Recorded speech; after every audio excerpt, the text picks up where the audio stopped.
సరే ఇప్పుడు ఏజెంట్స్ ఉన్నారు. ఒకప్పుడు ఎక్కడ పరిచయం ఎక్కడ దొరికితే అక్కడ ఇచ్చి కాంప్లిమెంట్స్ ఇచ్చి పంచుకున్నాం. ఇప్పుడున్న సిచ్యువేషన్‌లో ఒక ఏజెంట్ కస్టమర్‌ని అప్రోచ్ అవ్వాలంటే ఏం చేయాలి అసలు? గతంలో ఇట్లా లేదు. తిరుగుతూ ఉండేవాళ్ళు. కస్టమర్ కోసం తిరుగుతుండేవాళ్ళు. వాళ్ళ కస్టమర్ కోసం మనం తిరగాల్సిన పని లేదు. ఎందుకంటే వాళ్ళకి ఇష్టం ఉంటే మనం అప్రోచ్ అవుతాం. లేకపోతే లేదు. అంటే ఒకప్పుడు అందరూ వేరే ఛానల్స్ మీద టీవీ, శాటిలైట్ వాటి మీద ఆధారపడారు. ఇప్పుడు రియల్ ఎస్టేట్ ఎవరికైతే బిజినెస్ ఉందో వాళ్ళే ఒక ఛానల్ రన్ చేస్తున్నారు. ఇది ఎట్లా పెరిగింది అసలు? దీనివల్ల ఏమన్నా లాస్ ఉందా? ఉపయోగం? లాస్ ఏమి ఉండదు. ఎవరి ప్రోడక్ట్ వాళ్ళు ప్రమోట్ చేసుకుంటారు. సెల్ యువర్ సెల్ఫ్ అంటారు కదా. Yes. సో అదే చేస్తున్నారు. సో ఏంటంటే ఎవరి ప్రోడక్ట్ వాళ్ళు ప్రమోట్ చేసుకుంటూ వెళ్ళిపోవడం వల్ల ఏమవుతుందంటే అడ్వైజర్లు అండ్ ఏజెంట్లు అన్నారు. ఇప్పుడు ఈ ఫేక్ అడ్వైజర్లని, ఫేక్ ఏజెంట్లని గుర్తించాలంటే ఎట్లా? ఇప్పుడు ఎందుకంటే ఆ మిడిల్ క్లాస్ వాళ్ళు ఎవరైతే ఉన్నారో తక్కువ బడ్జెట్తో వస్తారు. కొంతమంది మభ్య పెట్టే వాళ్ళు కూడా ఉంటారు. వాళ్ళని ఎట్లా గుర్తించాలి వీళ్ళు ఫేక్ అని? కంపెనీకి సంబంధించినటువంటి ఐడి కార్డు ఉంటుంది, విజిటింగ్ కార్డు ఉంటుంది. డెఫినెట్గా అవి మనం తీసుకోవాలి. రెండోది ఏంటంటే మనం ప్రాపర్టీ విజిట్ చేసినప్పుడు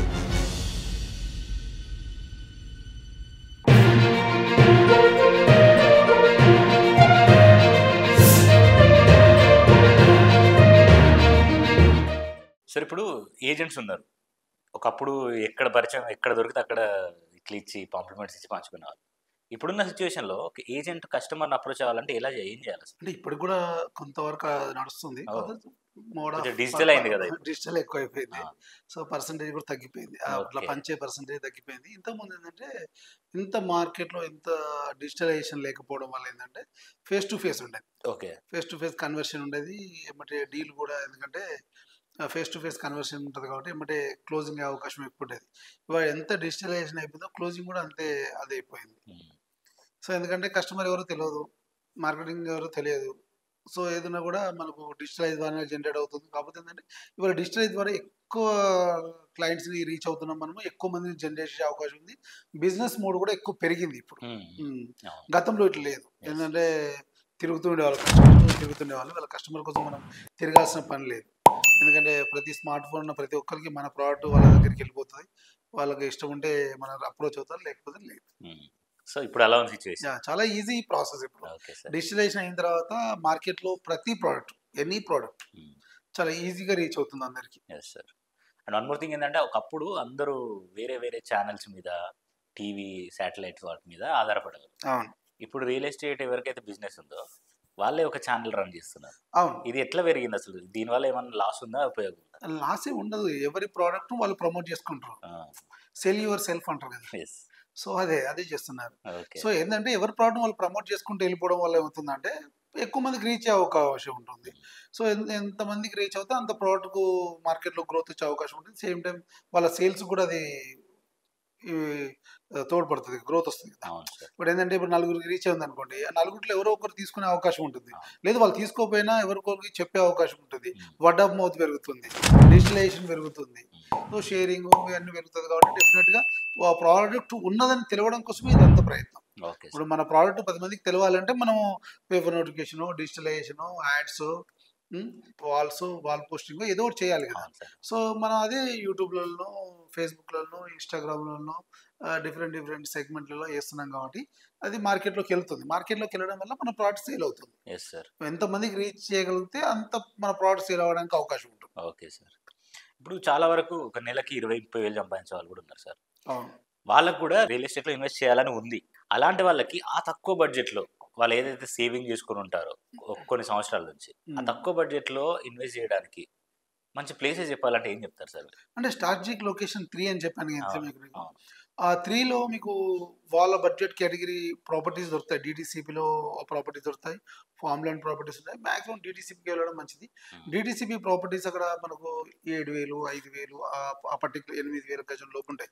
5,000 to 8,000 పర్ స్క్వేర్ యార్డ్ ఉంటాయి కాబట్టి పెద్ద ఏముండదు. 150 స్క్వేర్ యార్డ్స్ అట్లా 200 స్క్వేర్ యార్డ్స్ ఉంటాయి కాబట్టి 15 లక్షల నుంచి 10 నుంచి 16 లక్షల బడ్జెట్‌లో ఉంటాయి కాబట్టి మనం అక్కడ ఇన్వెస్ట్ చేయొచ్చు. ఇబ్బంది ఉండదు. Okay sir. సో ఎందుకంటే అక్కడ ఇప్పుడు ఫ్యూచర్ ఏంటంటే రీజనల్ రింగ్ రోడ్ వస్తుంది. అవును. మనకి ఇంకోటి ఏంటంటే లాస్ట్ 30 ఇయర్స్ బ్యాక్ ఏముంటాయంటే మనకు హైదరాబాద్ ఇన్నర్ రింగ్ రోడ్ ఉండే. ఇవాళ ఇన్నర్ రింగ్ రోడ్. హ్మ్. తర్వాత 30 ఇయర్స్ తర్వాత ఆటోమేటిక్‌గా మనకు ఔటర్ రింగ్ రోడ్ వచ్చింది.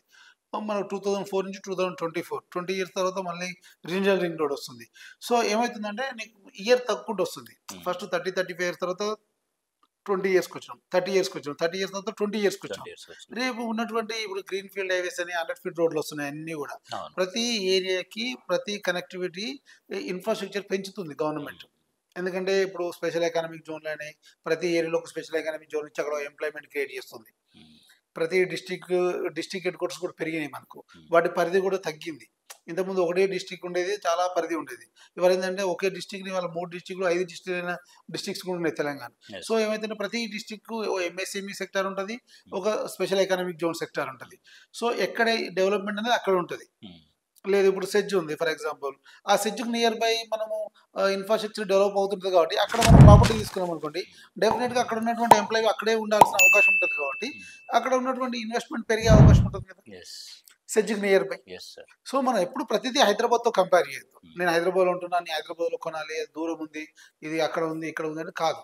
ఇవాళ ఇన్వెస్ట్ చేసిన వాళ్ళందరూ హైదరాబాద్లో ఉన్న వాళ్ళే అక్కడ ఇన్వెస్ట్ చేశారు, వాళ్ళే వాళ్ళు అమ్ముతున్నారు.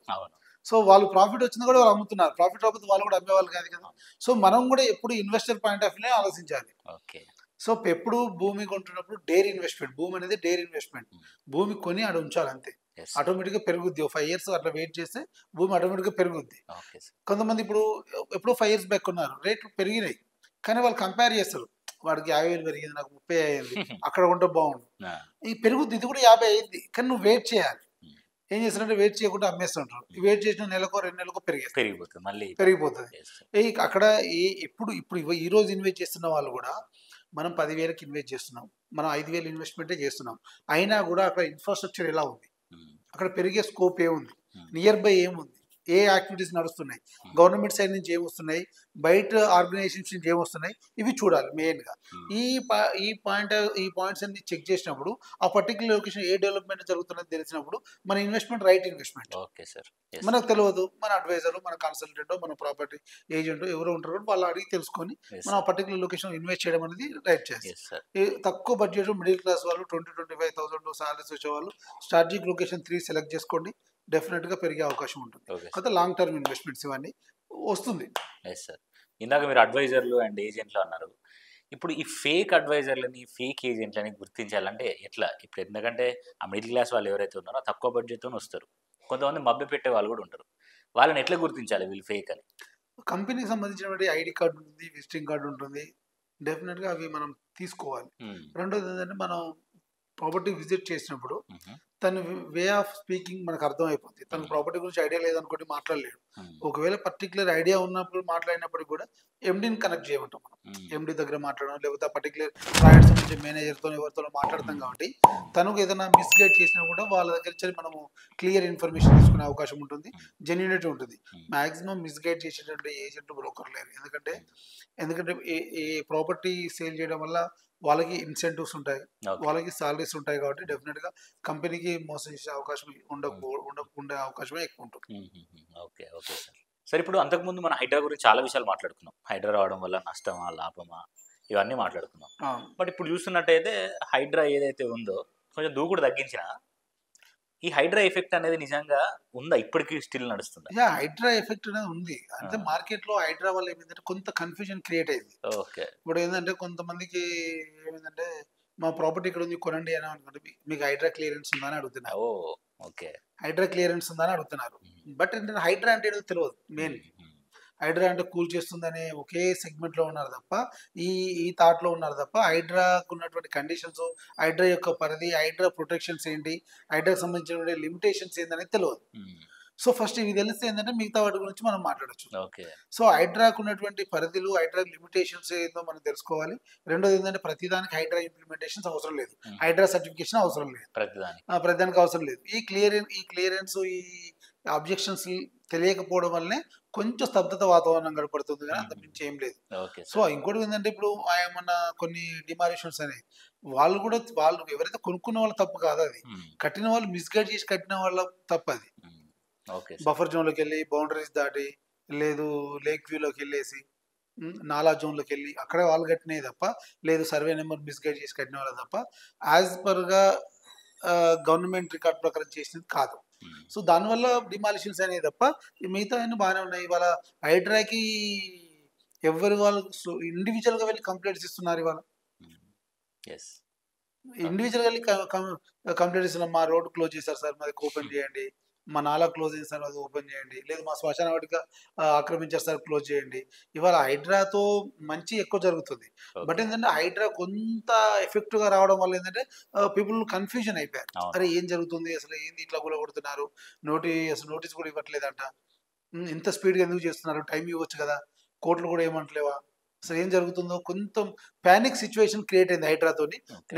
నెమ్మదిగా క్లియర్ అవుతది. బట్ ఏందంటే హైడ్రా లిమిటేషన్స్ కూడా హైడ్రాకున్నాయి. హైడ్రా ఎంతవరకు ఎళ్ళాలో అంతవరకు ఎళ్తది. హ్మ్. గవర్నమెంట్ సంబంధించినటువంటి ఏ యాక్టివిటీస్, ఏ పరిధిలు, బఫర్ జోన్‌లు, బౌండరీస్, నాలా జోన్‌లు వీటిని తప్పి మిగతా వాటికి హైడ్రా రాదు. Yes sir. Okay sir. Approve లేఅవుట్‌లోకి హైడ్రా పోదు. ఓకే. క్లియర్‌గా హైడ్రా వాళ్ళు ఇచ్చిన ఆల్రెడీ వాళ్ళు చెప్పారు. అప్రూవ్ లేఅవుట్‌లలో మేమేమి చేయము అని.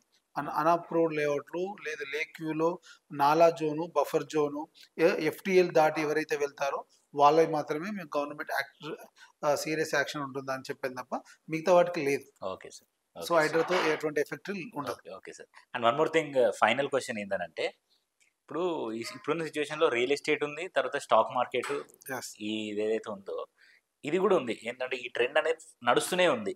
ఇన్వెస్ట్‌మెంట్ అనేది. So, as a real estate ఎక్స్‌పర్ట్‌గా మీరు చెప్పండి. అంటే స్టాక్స్‌లో, ట్రేడింగ్‌లో చేస్తే బావుంటదా? ఇన్వెస్ట్‌మెంట్ రియల్ ఎస్టేట్‌లో చేస్తే బావుంటదా? అంటే ఇది కొద్దిగా హైపోథెటికల్ క్వెషనే. బట్ ఏందంటే సో, మాక్సిమము స్టాక్స్‌లో ఇప్పుడు కొద్దిగా మార్కెట్ బాలేదు కాబట్టి ఈ టైంలో కరెక్ట్ కాదు. హ్మ్. కొద్దిగా ప్రతిది కూడా నెగెటివ్ అవునవును. ఇండికేషన్సే ఉన్నాయి మనకు. రియల్ ఎస్టేట్ ఎప్పుడు కూడా గుడ్ థింగే ఉంటది. హుహు. ఎందుకంటే నెగెటివ్ ఇంపాక్ట్ అనేది చాలా తక్కువ ఉంటుంది. ఓకే. ఉన్నప్పటికి కూడా లెస్ పర్సెంటేజే ఓకే. కనపడదు ఇక్కడ. ఓకే. ఓకే. లాస్ అనేది ఉండదు. హ్మ్. ప్రాఫిట్‌లో లాస్ ఉంటది కానీ ఇన్వెస్ట్‌మెంట్‌లో లాస్ ఉండదిక్కడ. హుహు. సో, మాక్సిమం ఇన్వెస్టర్స్ 50-60 అనే పర్సెంట్ నేను ఇంతకుముందు చెప్పినట్టుగా హ్మ్. మాక్సిమం ఇన్వెస్ట్‌మెంట్ 50% ఏంటంటే రిమైనింగ్ 50% డిఫరెంట్ కేటగరీలో ఉంటది. ఓకే. కొంతమంది మ్యూచువల్ ఫండ్‌కెళ్తారు, కొంతమంది స్టాక్స్‌లోకెళ్తారు, కొంతమంది ఎఫ్‌డీలోకెళ్తారు, కొంతమంది వేరే బయట ఫైనాన్స్‌లో ఇంట్రెస్ట్‌లోకెళ్తారు, అవును. కొంతమంది గోల్డ్ మీద ఇన్వెస్ట్ చేస్తారు. అవును. కానీ 50% ఇన్వెస్ట్‌మెంట్ ఎప్పుడు కూడా ఇక్కడే ఉంటది. Real estate. రియల్ ఎస్టేట్‌లో ఉంటది. అవును. ఇక రిమైనింగ్ 50 అనేది డిఫరెంట్ సెగ్మెంట్స్ ఉంటాయి. ఆ కేటగరీలో ఇన్వెస్ట్ చేసుకుంటూ వెళ్ళిపోతారు తప్ప హ్మ్.